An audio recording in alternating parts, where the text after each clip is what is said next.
Assalamualaikum warahmatullahi wabarakatuh. Teman-teman, kembali lagi di channel YouTube saya, Khairun Imam.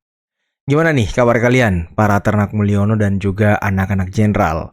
Semoga kita semua selalu diberi kesehatan dan juga selalu dilimpahkan rezeki dari Yang Maha Kuasa, teman-teman ya.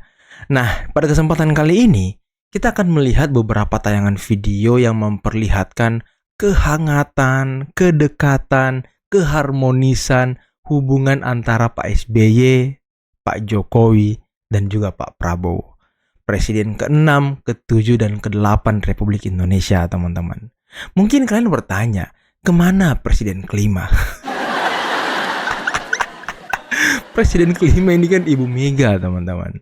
Sedangkan gimana Ibu Mega mau kumpul-kumpul pemimpin seperti ini kalau dia saja hubungannya dengan PSB tidak baik, dia sakit hati kepada Pak SBY tidak kelar-kelar selama puluhan tahun. Dia baru-baru ini juga bermasalah dengan Pak Jokowi, sakit hati juga kepada Pak Jokowi. Dan katanya ya, dia nggak ada masalah, ibu ini nggak ada masalah sama Pak Prabowo. Tapi kok ketemu susah banget gitu. Sudah 2 kali loh wacana pertemuannya akan terjadi, tapi tidak juga terjadi pertemuan antara Pak Prabowo dan Ibu Mega. Apakah Pak Prabowo masih menyimpan? Tapi saya yakin Pak Prabowo tidak pendendam, teman-teman. Tapi mungkin hanya ingat gitu ya kan, bagaimana perjanjian Batu Putih. Aduh, tapi kalian jangan tanya di mana Abah ya. Karena Abah tidak pernah jadi presiden, teman-teman. Jadi Abah nggak usah ditanyain. Abah nanti kita akan lihat videonya sendiri nanti di depan. Abah yang nyinyir dengan program Pak Prabowo. Jadi Ibu Mega dan Abah ini 2 tokoh yang sudah bersatu ya kan. Kalau kita lihat di pemilihan kepala daerah kemarin kan, Abah ini merepet ke PDIP, teman-teman. Dan sepertinya sudah menjalin hubungan gitu dengan PDIP dan hubungannya sangat baik. Ya bisa dibilang Ibu Mega dan juga Abah tidak diajak dalam circle elit pemimpin, teman-teman ya. Oke, sebelum kita mulai videonya, jangan lupa like, subscribe, dan share. Dan tanpa perlu berlama-lama lagi, mari kita mulai videonya berikut ini. Kami butuh pendidikan gratis, kesehatan gratis, bukan makan siang gratis. Waduh, sambil Bukan makan siang ketawa. gratis. Saya bangga kalau saya bisa memberi makan kepada seluruh anak Indonesia. Ya Tuhan, sebelum kau panggil aku, berilah kesempatan kepada aku untuk memberi makan seluruh anak Indonesia. Luar biasa. Itulah ketulusan hati dari Pak Prabowo, teman-teman. Ini program yang memang sepertinya kalau saya lihat ya, dari lubuk hati Pak Prabowo yang paling dalam loh. Program makan bergizi gratis.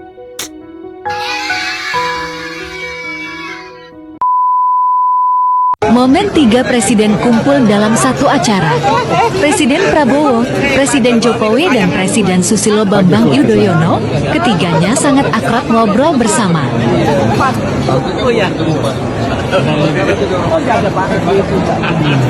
Kalau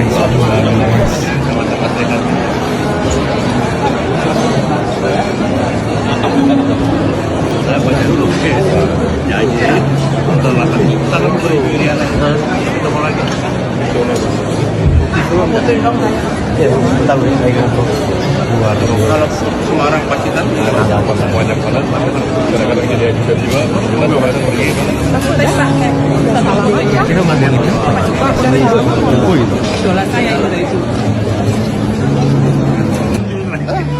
Nah, fun fact teman-teman ya.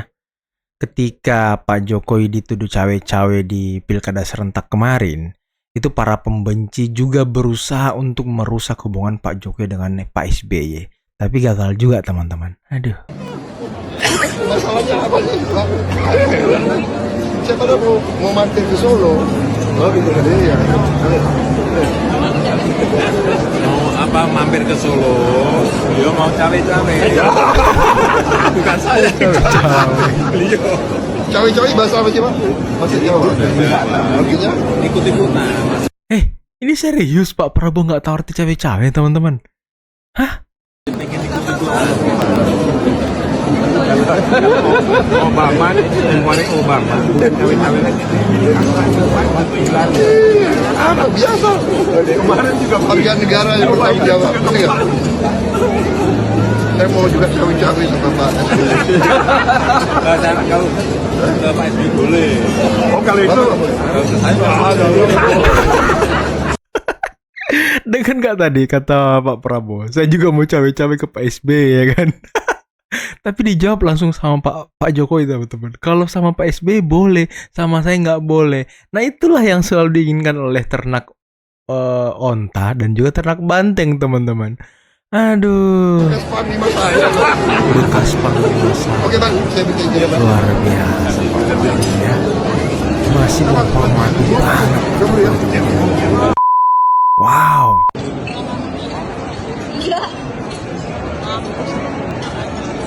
Oh ini alur pertemuan. Pasti ada Pak Jokowi. Kalau ada Bang Windra Sanur berarti ada Pak Jokowi. Aduh. Baik Pak. Karena Bang Windra Sanur yang gede badannya teman-teman. Jadi gampang kelihatan. Kalau Pak Jokowi kan kecil badannya. Jadi susah terlihat di keramaian gitu ya. Sama di sini lah. Luar biasa pertemuan para tokoh-tokoh ini namanya. Pak JK ya? Berarti cuma Ibu Mega betulan yang nggak ada tuh. Nggak diajak apa gimana gitu?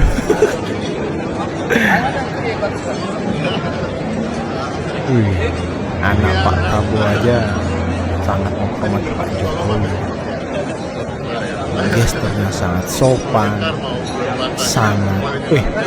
Ini bapak ini langsung lewat-lewat aja dia. Apa yang menjadi dasarnya, Mas Yosep, bahwa menu Hasto harus out dari posisi sekjen itu sebagai menu yang dianggap penting untuk Pak Prabowo mau makan nasi goreng bersama Bu Mega? Waduh. Ya kita sudah bahas ini panjangnya bahwa Hasto itu punya agenda untuk menyeret PDIP menjadi oposisi kan.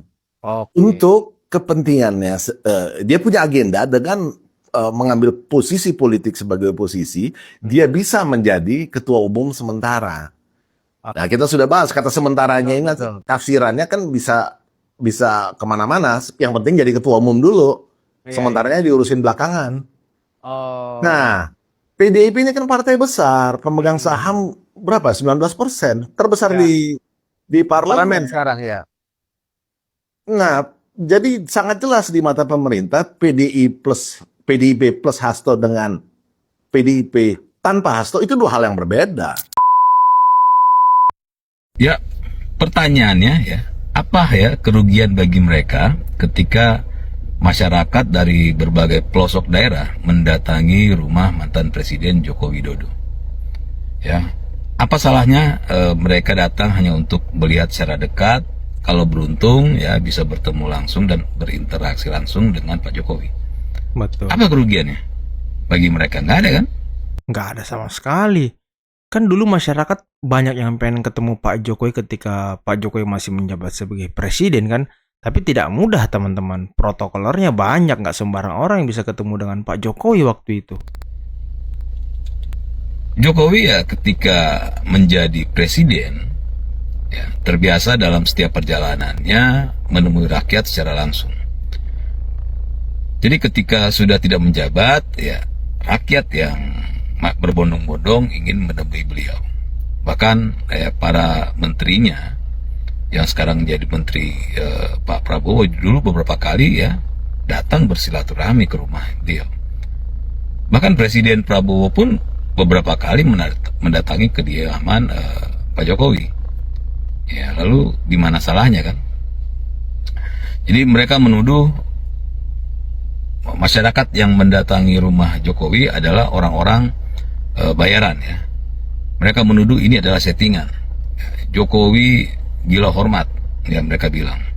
Setelah tidak menjabat, masih ingin terlihat dibutuhkan. Dan ya berbagai tuduhan negatif lainnya lah yang disampaikan. Makanya saya bilang, kalau mau jujur ya, yang mendatangi rumah Jokowi itu, kan dari berbagai kalangan dan Betul. dari berbagai daerah. Dan dari berbagai negara teman-teman. Ada dari USA, ada dari Tokyo, Jepang. Itu banyak teman-teman. Bule-bule banyak yang datang loh. Bahkan yang datang ke sana itu mungkin orang-orang yang secara ekonomi mapan ya dibandingkan Mendengar lah. dengan orang-orang yang menuduh. Ya.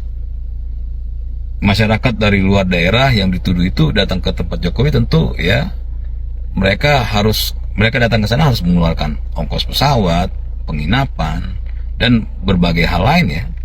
Tentu ya bukan hal yang murah. Ya, di mana belum tentu juga yang menuduh mampu ya melakukan hal itu. Mereka mungkin tidak punya uang seperti yang mendatangi Pak Jokowi kan. Nah, mereka ini yang menuduh adalah orang-orang frustasi karena kebohongan yang mereka sebarkan tentang Jokowi bahwa rakyat marah terhadap Jokowi itu tidak sesuai ya dengan kenyataan di lapangan ya. Mereka frustasi ya, mereka sudah membayar para penuduh untuk framing tapi kalah dengan fakta di lapangan ya, semua tuduhan mereka terbantahkan. Saya yakin ya ketika orang-orang yang mereka bayar untuk memfitnah Jokowi tidak lagi mempan ya, maka satu waktu mereka akan turunkan orang-orang bayaran untuk mendatangi kediaman Jokowi dan mereka akan melakukan demo di sana. Betul, demo. Ya.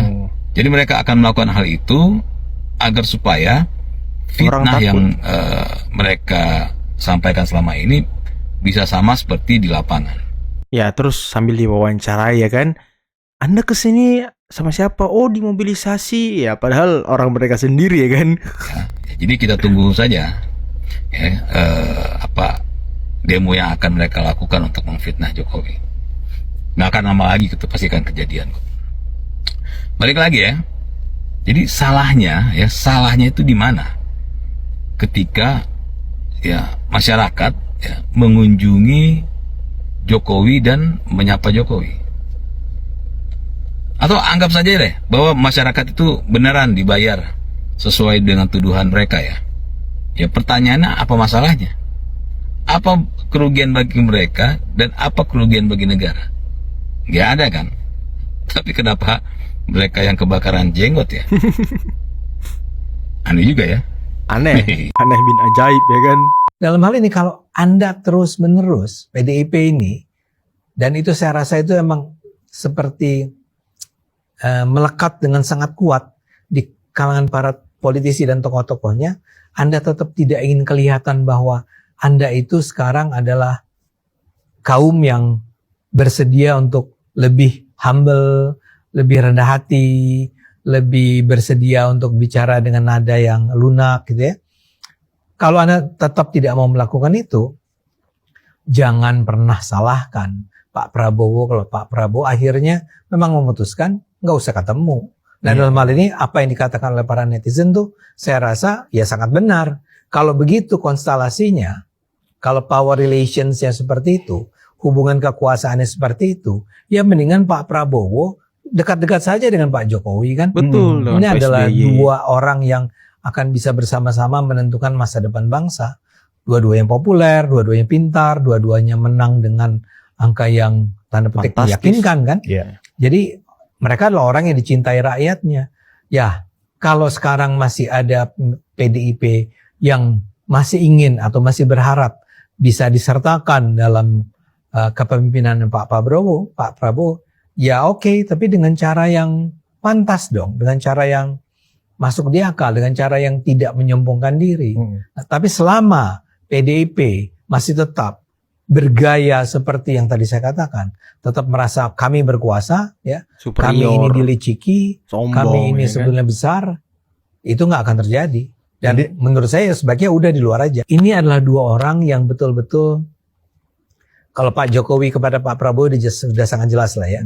Tapi bahwa Pak Prabowo sendiri adalah orang yang berterima kasih, yang merasa berutang budi, yang merasa bahwa Pak Jokowi ini adalah saudaranya, adalah keluarganya, adalah orang yang penting bukan buat kemenangan dia sebagai presiden, tapi orang yang penting bagi kesejahteraan bangsa ini.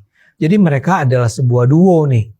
Duo yang menurut saya duo bestie ya bahkan kan? barangkali lebih kuat daripada Soekarno-Hatta misalnya kalau kita bicara di masa lalu. Ya, ini adalah dua orang yang saling menghargai, saling menjaga, dan ingin bersama-sama memang menjadikan Membangun Indonesia bangsa. menjadi lebih baik. Nah, Anda tuh nggak bisa ganggu ini. Nah, kesalahan kembali ke PDIP tadi, PDIP tuh merasa bahwa agar dia bisa masuk, dia harus menyingkirkan Jokowi. Oke, teman-teman, itulah tadi beberapa video dan beberapa tayangan yang bisa kita simak, yang bisa kita saksikan pada kesempatan kali ini. Dan menarik ya, bagaimana kehangatan pertemuan antara Presiden ke-6, Presiden ke-7, dan Presiden ke-8 Republik Indonesia, yakni Pak SBY, Pak Jokowi, dan juga Bapak Prabowo Subianto. Nah, saya ingatkan, jangan nanya lagi di mana Ibu Mega ya, karena Ibu Mega hubungannya dengan Pak SBY nggak baik, hubungannya dengan Pak Jokowi nggak baik. Katanya hubungannya dengan Pak Prabowo baik, saling kirim minyak urut, saling kirim bunga dan segala macam. Tapi kok ketemu susah banget gitu. Apakah memang Ibu Mega lagi-lagi menyimpan sakit hati gitu kan?